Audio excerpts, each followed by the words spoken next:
नमस्कार। प्रभु राम के व्यक्तित्व और जीवन को समझने के इस प्रयास में आपका स्वागत है। यह वार्तालाप श्रृंखला राम को जानने, समझने और मन में बसाने के लिए है। इसमें मैं योगिता पंत अपने मार्गदर्शक एवं गुरु अनिल चावला जी के सम्मुख कुछ जिज्ञासाएं प्रकट करती हूँ और वे समाधान करते हैं। आइए इस वार्तालाप का आनंद लें। अनिल जी, बहुत बहुत स्वागत है आपका। नमस्कार। अनिल जी, पिछली बार आपने बताया था कि सीता राम का मिलन हो गया था। सेना जो थी उस जिसमें वानर, लंगूर और रीछ थे, वे पुनः जीवित हो गए थे, स्वस्थ हो गए थे। उसके पश्चात क्या हुआ? देखो, वो ये सब जो हुआ, देव आए थे और सब हुआ था, उस समय तक शाम हो गई थी। जी। उसके बाद रात्रि हो गई, सब लोग थके हुए थे, जी। तो बड़े सुखपूर्वक सब सो गए। जब प्रातः काल में सब लोग विश्राम करके अच्छे स्वस्थ होके बिल्कुल उठे, तो विभीषण वहां राम के सम्मुख उपस्थित थे। हालचाल पूछा, कुशल क्षेम पूछी कि आपकी रात्रि ठीक गई, सब आनंद मंगल है। और फिर हाथ जोड़कर कहा कि आपके स्नान के लिए जल, उसके बाद जो अंगराग बोलते हैं, जिसका आप समझिए कि मेकअप जिसे आप कहते हैं, वो करने के लिए सामग्री, वस्त्र, आभूषण, चंदन, मालाएं, ये सब उपस्थित है आपके लिए। और श्रृंगार कला को जानने वाली कन्याएं भी हैं। तो जैसा राजाओं का स्नान, फिर अंगराग यानी मेकअप, फिर चंदन लेप, या उसके बाद मालाएं, आभूषण, वो सब आपका, यदि आपकी आज्ञा हो तो कर दिया जाए। जी। विभीषण देखिए भाई, अब राम जो थे, उन्होंने उसको राजा दिलाया था, उसको राजा राज्य दिलाया था, उसको राजा बनाया था। जी। तो उसके लिए बड़े पूज्य थे, सम्माननीय थे, महाराज थे उसके। तो वो पूरा सम्मान दे रहा था कि अब आप ये जो वनवासी की वेशभूषा है, वलकल पहने हैं, फटे हुए वस्त्र पहने हैं, जी। उन सबको त्याग कर अब आप एक राजसिक वेशभूषा में आ जाए। जी। तो उसने बड़े स्नेह भाव से ये सब अर्पित किया, बताया कि आपकी श्रृंगार वगैरह इत्यादि का भी सब इंतजाम है। जी। राम ने बड़े की बात सुनी और कहा कि हे मित्र, ये सब जो हमारा इंतजाम है, ये तुम राजा सुग्रीव हैं, उनके जो सेनापति हैं, वानर वीर हैं, जी। उनसे कहो। मेरा तो अब कोई मन किसी चीज में नहीं लग रहा। मुझे तो बस मेरे प्रिय भ्राता, धर्म पारायण, सत्य का आश्रय लेने वाले भरत की याद आई। भरत ने मेरे लिए बहुत कष्ट उठाए हैं और वो उठा रहे हैं कष्ट। जी। बड़े सुकुमार हैं, कोमल हैं, वो बिल्कुल कष्ट उठाने के योग्य नहीं है, वे सुख पाने के योग्य हैं। धर्म पारायण कैकेयी कुमार से मिले बिना मुझे ये वस्त्र आभूषण कुछ अच्छे नहीं लगेंगे। जी। तो बस इस बात की ओर ध्यान दो कि हम सब लोग जल्दी से जल्दी, शीघ्रातिशीघ्र जी। अयोध्या कैसे पहुंच जाएं। फिर उन्होंने धीरे से, देखिए राम की प्रकृति क्या है, मांगते नहीं है, जी। खुद के लिए नहीं मांग सकते, पर उन्होंने थोड़ा सा इशारा किया कि यहां से अयोध्या तक का मार्ग बड़ा दुर्गम है। जी। इतना भर कह के वे रुक गए। जी।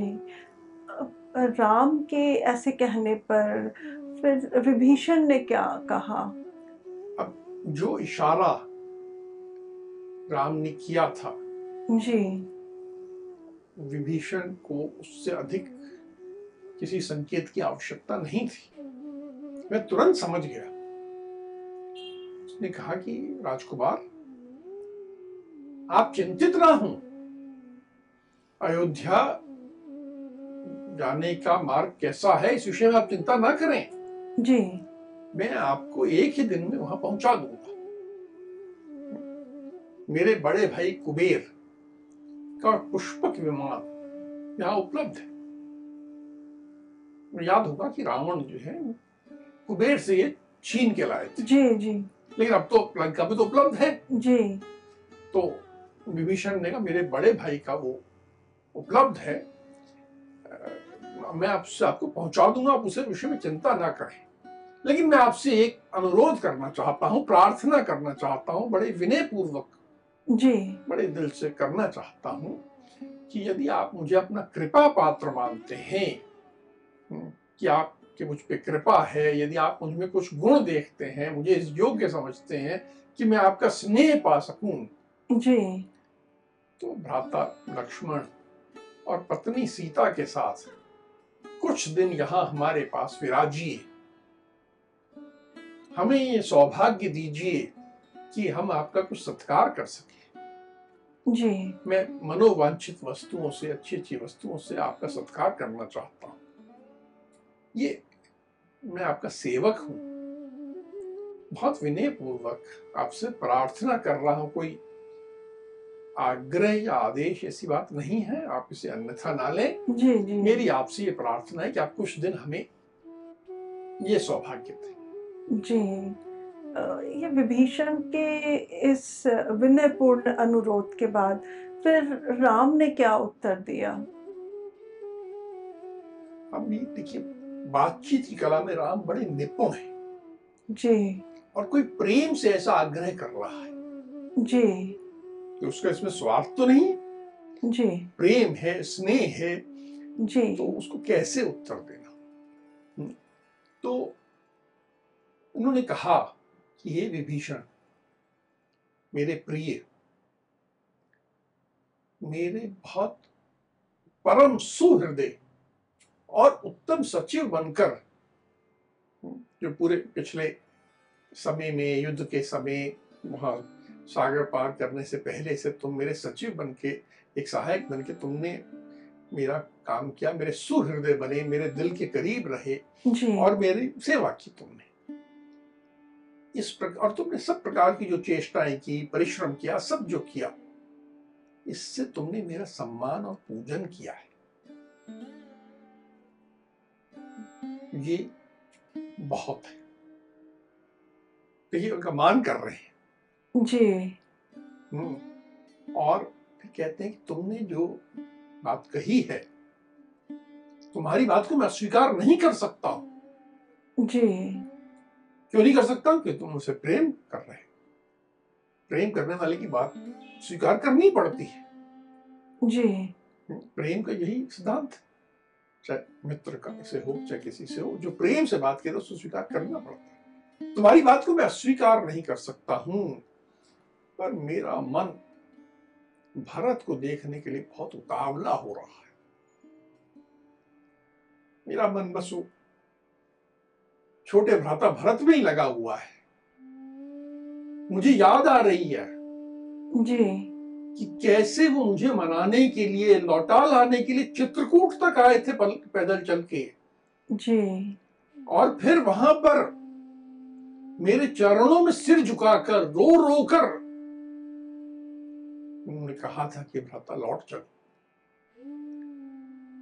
उस समय मैंने कैसे उसे वापस भेज दिया था, उसकी बात नकार दी थी, ये सब मुझे याद आ रहा है।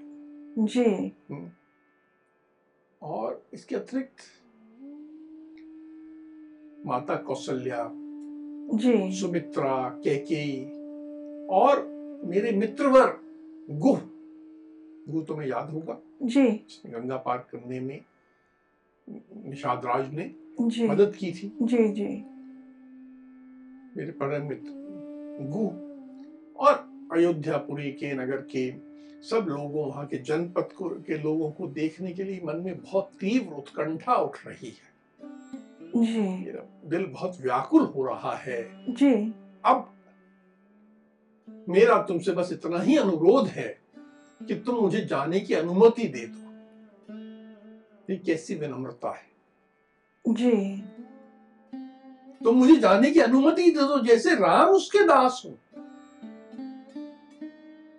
वास्तव में तो विभीषण राम के अधीन है, जी। लेकिन नहीं, ये इतनी विनम्रता से कह रहे हैं कि अब तुम मुझे जाने की अनुमति दे दो। मैं तुम्हारे द्वारा बहुत सम्मानित हो चुका, तुमने मेरा बहुत सम्मान कर लिया, बहुत पूजन कर लिया। बस मैं ये हट कर रहा हूं जाने की। जी। मेरी इतनी प्रार्थना स्वीकार कर लेना कि इस हट के कारण मुझ पर क्रोध नहीं करना। जी। देखिए राम कैसी मधुरता, देखिए राम के शब्दों में कि मैं हट कर रहा हूं, जी।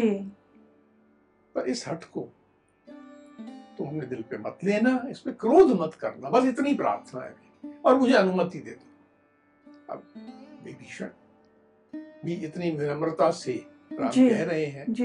तो उन्होंने तुरंत विमान बुला लिया और अब फिर हाथ जोड़ के खड़े हो गए। जी।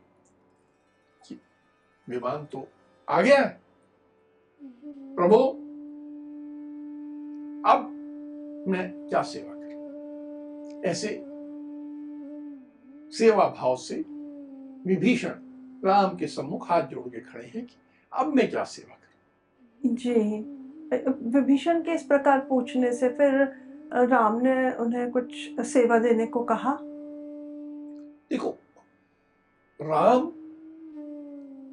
विजयी सम्राट की भूमिका में उन्होंने सब कुछ, पूरा लंका का राज्य जी। विभीषण को दिया है। जी। जी। तो चाहे जो आदेश दे सकते थे, जी। कितना हीरा जवाहरात, इतना सोना मेरे को दे दो, मैं लेके जाऊंगा अयोध्या, जी। कुछ भी कह सकते थे। लेकिन राम ने सब कुछ नहीं कहा। राम कुछ क्षण तक विचार करते रहे, कहीं ना कहीं ऊहापोह में थे कि इसे कैसे कहूं मैं, जो मेरे मन की बात है वो मैं कैसे कहूं। जी।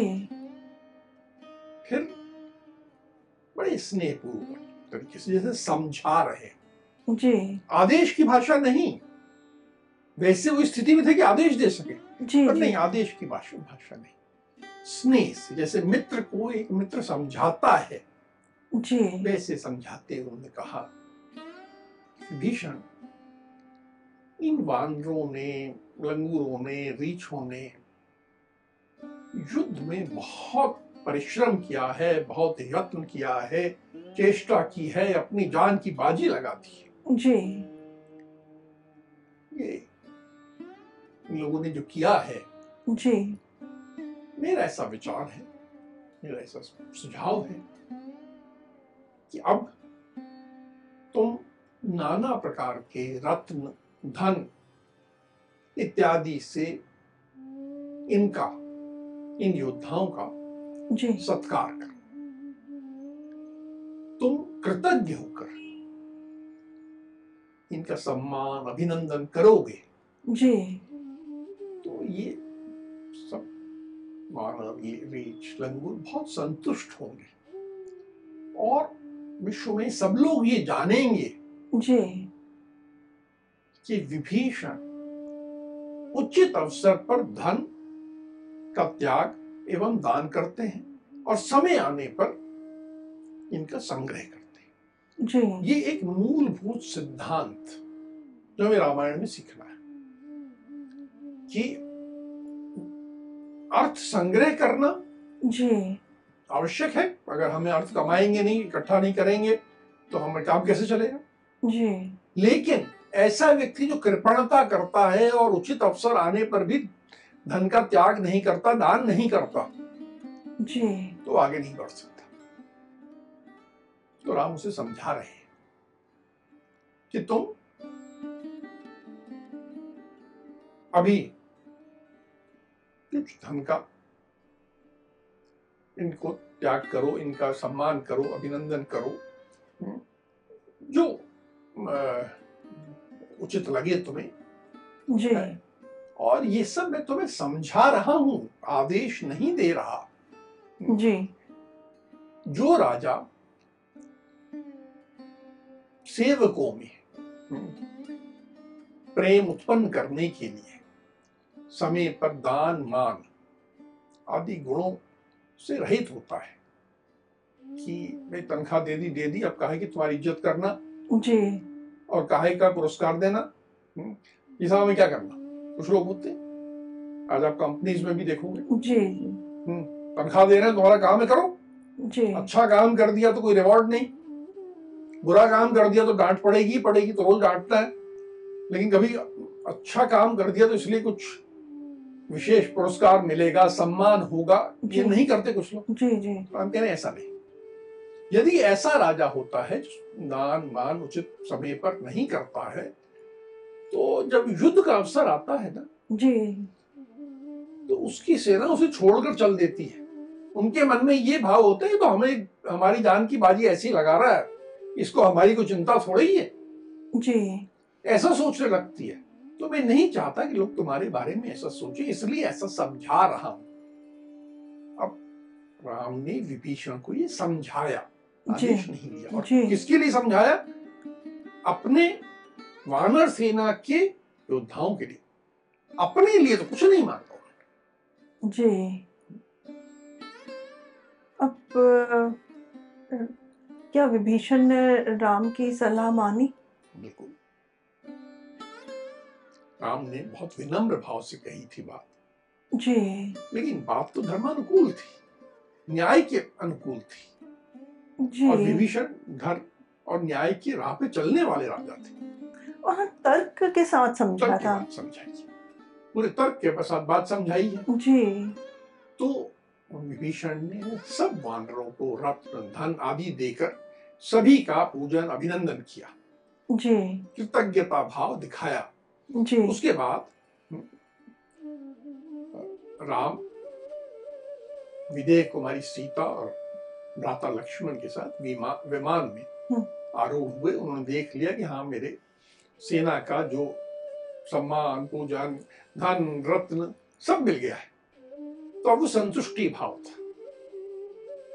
हमें याद है कुछ समय पहले तक रो रहे थे जी, अब उनके मन में भाव बहुत अच्छा था कि हाँ, अब सब ठीक हो गया है जी। मैंने अपनी सेना का समुचित जो धर्मानुकूल है सब कर दिया है।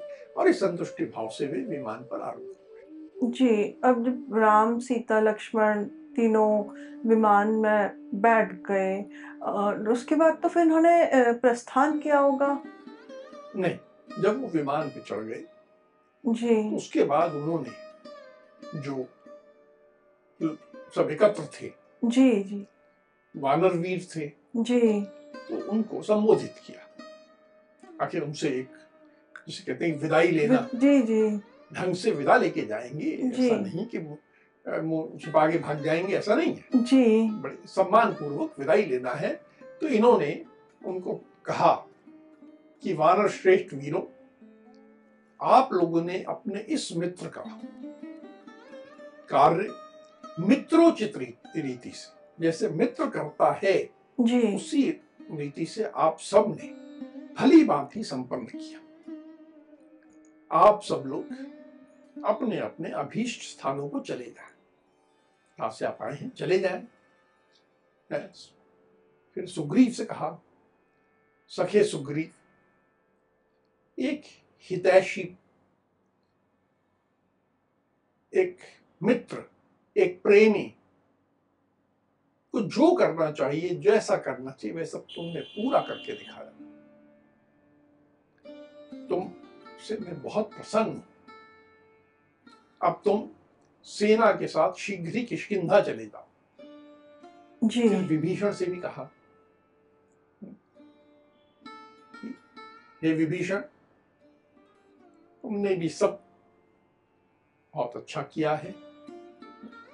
अब तुम भी यहीं लंका के राज्य में स्थिर रहो और सुखपूर्वक राज्य करो। जी।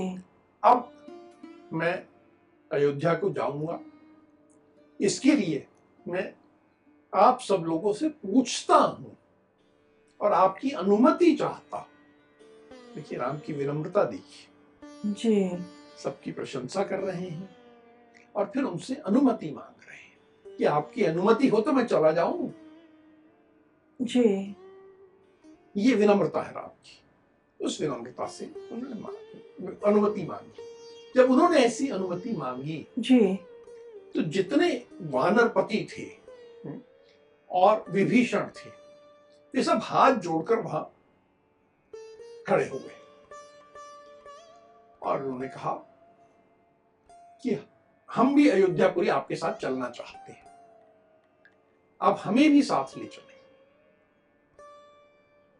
हम सब लोग अयोध्या के वन उपवन बगीचे, अयोध्या की बड़ी प्रशंसा सुनी है, जी। वे सब देखेंगे और आपका राज्याभिषेक देखेंगे और आपके राज्याभिषेक के बाद माता कौशल्या के चरणों में मस्तक झुकाकर का आशीर्वाद लेकर हम सब शीघ्र घर लौट जाएंगे, और अभी हम आपके साथ चलना चाहते हैं। बड़े विनम्रता से इन्होंने भी राम से अनुरोध, अपनी इच्छा व्यक्त की। तो राम ने कहा ये तो मेरे लिए प्रिय से भी प्रिय बात होगी जी। इससे मुझे बड़ी प्रसन्नता होगी कि आप लोग भी मेरे साथ चलें। और फिर उन्होंने कहा सुग्रीव से कि हे सुग्रीव, तुम सभी वानर यूथपतियों के साथ, सेनापति यूथपति जितने हैं के साथ विमान पर आ जाओ। फिर राजा विभीषण से भी कहा कि आप भी अपने सब मंत्रियों के साथ जी विमान पर आरूढ़ हो जाओ। सब लोगों के सवार होने के पश्चात विमान ने प्रस्थान किया। जी। अब जब राम, लक्ष्मण, सीता और सेनापति, विभीषण, उनके मंत्री, ये सब जब यात्रा कर रहे थे तो मार्ग में कुछ घटना घटी, कुछ हुआ?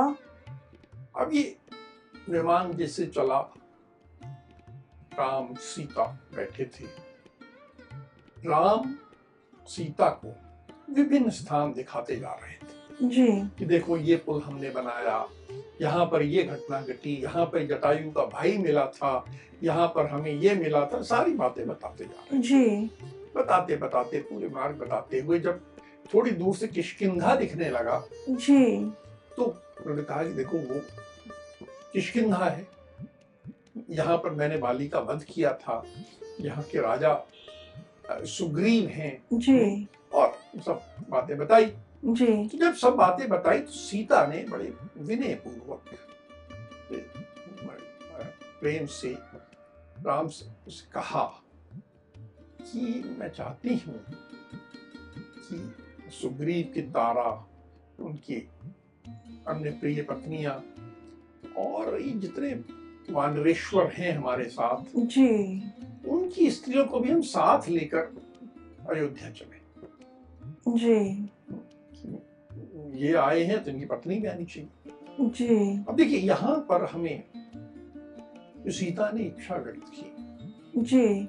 उसमें हमें कहीं ना कहीं उस काल की राम सीता जिस संस्कृति का प्रतिनिधित्व करते हैं, जी, उसमें स्त्री के स्थान के बारे में जानकारी मिलती है कि किसी भी सामाजिक कार्यक्रम में, जी, हमारे यहाँ आज भी कहा जाता है कि पुरुष अकेला नहीं आए।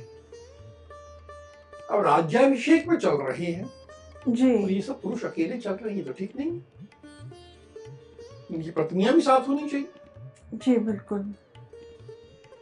ये सोच, भाई युद्ध में गए तब तो अकेले जाना ठीक है, जी, जी, लेकिन सामाजिक कार्य करने के लिए जा रहे हैं, अयोध्या देखने जा रहे हैं, वन उपवन देखने, मजे करने जा रहे हैं, आनंद करने जा रहे हैं, जी, तो ये अकेले अकेले क्यों? अपनी साथ होनी चाहिए। तो जीवन में यह भी हिंदू संस्कृति का प्रमुख अंग है कि हमेशा ये दोनों, पति पत्नी, जी, हर सामाजिक काम में, हर धार्मिक कार्य में सदा साथ रहे। जी। अब क्या राम जी ने सीता की ये इच्छा पूरी करी? हाँ, राम ने तुरंत विमान रुकवाया, किष्किंधा में जी, विमान रुका जी, और फिर उन्होंने सुग्रीव की ओर देखकर कहा कि वानर श्रेष्ठ, हे वानर राज, समस्त वानर यूथपतियों सेनापतियों से कहो जी कि वे सब अपनी अपनी स्त्रियों को साथ लेकर सीता के साथ अयोध्या चले। जी और महाबली वानर राज, तुम भी अपनी स्त्रियों के साथ चलने की तैयारी करो। जी तुरंत ये भी खुश हो गए, इन्होंने सोचा नहीं था, ये तो बात ही नहीं हुई थी। जी तुरंत गए, अपनी अपनी स्त्रियों को संदेश दिया। स्त्रियां सब चलना, स्त्रियों को चलना थोड़ा समय लगता है उसमें, कि जरा श्रृंगार करना है, तैयार होना है। कोई ऐसा नहीं कि जैसे बैठे हैं वैसे उठ के दौड़ के चल देंगी। तो सब उन्होंने श्रृंगार किया और सब तैयार होके सब विमान पर आ गए। जी अब विमान ने प्रस्थान किया होगा, तो सीधे अयोध्या पहुंचे होंगे ये लोग? नहीं, जब अयोध्या बिल्कुल पास आ गया था जी तो उससे पहले मुनि भारद्वाज का आश्रम था। तुम्हें स्मरण होगा कि जब राम वनवास को चले थे तो भी मुनि भारद्वाज के आश्रम में रुके थे। जी जी और उनसे पूछा था कि मैं किधर जाऊं। जी उन्होंने मार्ग बताया था, चित्रकूट भेजा था, सब किया था। तो अब पुनः ये सब वहां पर मुनि भारद्वाज के आश्रम में पहुंचे। जी मुनि भारद्वाज के आश्रम में पहुंचने के बाद राम ने मुनि को विधिवत प्रणाम किया। प्रणाम करने के बाद फिर राम ने पूछा कि आप सकुशल हैं? जी आपने कि यहाँ सब आश्रम में सकुशल है? पूछने के बाद फिर पूछा कि आपने अयोध्यापुरी के विषय में कुछ सुना है क्या? वहां से लोग आते जाते बताते होंगे। जी जी वहां सब कुशल मंगल तो है ना? मेरे भ्राता भरत प्रजा पालन में तत्पर रहते हैं ना? मेरी माताएं सब जीवित है ना? सब वहां पर क्या स्थिति है? जैसे बड़े उत्सुकता होना स्वाभाविक है। 14 वर्ष बाद आप अपने परिवार के बारे में मिलने जा रहे हो जी तो पूछोगे कि भाई आप बताइए। जी तो मुनि भारद्वाज ने कहा कि रघुनंदन, सब सकुशल है। भरत आपकी आज्ञा के अधीन है। वे जटा बढ़ाकर जी आपकी प्रतीक्षा करते हैं। आपकी चरण पादुकाओं को सामने रखकर ही सारा कार्य करते हैं। आपके नगर और घर पर भी सब सकुशल है। आपकी माताएं भी सकुशल हैं। जब आप वन में जाते हुए जी यहाँ आए थे तो आपको उस स्थिति में देखकर, जी पलकर पहने हुए ऐसी स्थिति में देखकर मन में बहुत पीड़ा हुई थी, बहुत करुणा उठी थी। जी उस समय तो बहुत मेरे मन में करुणा हुई थी, परंतु इस समय तो सारी स्थिति बदल गई है। मुझे आपकी पूरी यात्रा के बारे में सब मालूम। जी आपने कैसे विजय प्राप्त की है, कैसे आपने किया, मुझे सब मालूम है। जी और आप शत्रु पर विजय पाकर मित्रों बंधु बांधवों के साथ लौट रहे हैं। जी तो इस रूप में आपको देखकर मुझे बहुत प्रसन्नता हुई। इस प्रसन्नता का मैं आनंद ले रहा हूं। जी और इसलिए मैं आपसे कहना चाहूंगा कि आज आप मेरा आतिथ्य स्वीकार करें। आज रात आप यहीं रुक जाएं, आप लोग सब। जी और कल सवेरे अयोध्या को जाइएगा। आज रात्रि आप यहां रुकें। जी और मैं प्रसन्न हूं आप पे। मेरी जो प्रसन्नता है, इस कारण मैं आपको एक वर भी देना चाहता हूं। जी आप कहिए कि मैं आपको क्या वर दूं। इस प्रकार मुनि भारद्वाज ने उनसे कहा। जी अब जब मुनि भारद्वाज ने उनको कुछ वर देने की इच्छा प्रकट करी, तो राम ने फिर क्या वर मांगा उनसे? राम ने पहली बात तो उनका आतिथ्य स्वीकार किया। जी ऋषि मुनि की आज्ञा को राम टाल नहीं सकते थे, जी चाहे उनको कितनी भी तीव्र उत्कंठा हो रही है अयोध्या जाने की, जी जी लेकिन उनकी बात को टालना तो संभव नहीं था। जी और वैसे राम के मन में कुछ और भी विचार था, जी जिसके बारे में हम अगले प्रकरण में जानेंगे। जी जहां तक वर की बात है, अब हमने देखा कि जब भी किसी ने राम से कुछ मांगने को कहा जी तो राम ने स्वयं के लिए कभी कुछ नहीं मांगा, जी अपने साथ चलने वालों के लिए मांगा। जी पुनः राम को मांगना है तो किसके लिए मांगे? उन्हीं के लिए। राम ने कहा कि हे मुनिवर, आप देना चाहते तो एक वर दे देना चाहिए जी कि इस आश्रम में और यहां से अयोध्या के मार्ग में जी जितने वृक्ष हैं उनमें ऋतु हो चाहे नहीं हो, कभी कोई मौसम नहीं हो तो भी जी जी खूब अच्छे पके हुए मीठे रसीले फल उत्पन्न हो जाएं। इतने मीठे मीठे फल हों जैसे वो मधु की धारा टपकाने वाले हों, जी ऐसे सब फल हो जाएं। ये किसके लिए मांग रहे हैं? क्योंकि जो वानर साथ हैं जी वो सब खाते हुए जाएं। देखिए, राम उनकी कुछ और तो आवभगत कर नहीं सकते। जी अयोध्या पहुंच के तो भरत जो करेंगे सो करेंगे, जी जी पर हम भूखे पहुंच जाएं वहां कि हम तो भूखे आए, जी ये तो अच्छा नहीं है। और अब रात यहाँ आश्रम में गुजारनी है जी तो मुनि के ऊपर बोझ पड़े, ये भी अच्छा नहीं है। जी तो यज्ञ जब फल हो जाएंगे तो सब साथी फल खाएंगे, आनंद करेंगे। वानरों को क्या चाहिए? फल चाहिए। जी वानर रीछ लंगूर ये फल खा के बहुत प्रसन्न होते हैं, जी तो उन्होंने पहले उनका इंतजाम कर दिया। जैसे सब अब मुनि ने या आशीर्वाद दिया कि ऐसा ही होगा, जी सब वृक्षों पे अच्छे अच्छे फल आ गए। और ये जितने साथ आए थे उन्होंने, अरे बहुत मीठे फल हैं, सब आनंद करने लगे, सब प्रसन्न हो गए। सब तरफ एक जी उनके आनंद का वातावरण और बन गया। जी अनिल जी, जैसा भी आपने बताया कि राम जी से जब भी वर मांगने के लिए कहा तो उन्होंने अपने लिए कुछ भी नहीं मांगा।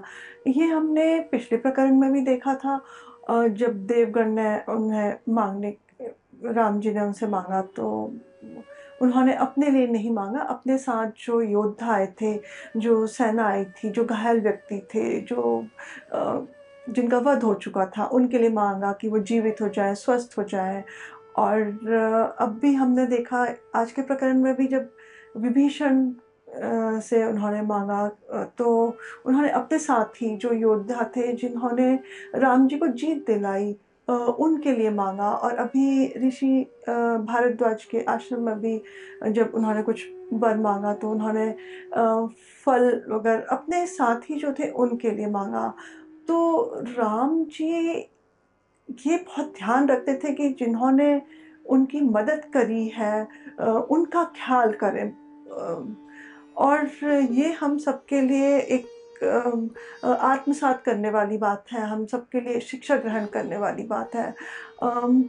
आज के युग में भी ये प्रासंगिक है। और पर अब जो देखने को मिलता आ रहा है आजकल, वो तो यही है कि जो हमारे साथ हमारे दुख में खड़ा होता है और जो हमें कुछ विजय दिलाता है, जिसके कारण आज हम कुछ बन जाते हैं, हम सबसे पहले वो विजयी होने पे उसी को सबसे पहले लात मारते हैं, या फिर जिसने हमारे दुख की घड़ी में हमारे साथ खड़ा हुआ होता है, उसको हम भूल जाते हैं। तो ये जो हमें राम जी से सीखना चाहिए वो ये बात है कि हमें अपना ना सोच करके अपने साथियों का, जो हमारे दुख दर्द में हमारे साथ खड़े हुए हैं, उनका ख्याल करें। अब राम जी अयोध्या पहुँचे होंगे और वहाँ क्या होता है वो हम अगले प्रकरण में आपसे जानेंगे। अब हम आज की चर्चा को यहीं विराम देते हैं। अगली कड़ी में राम के जीवन से जुड़े कुछ अनछुए पहलुओं के साथ हम दोनों फिर उपस्थित होंगे। राम राम। राम राम।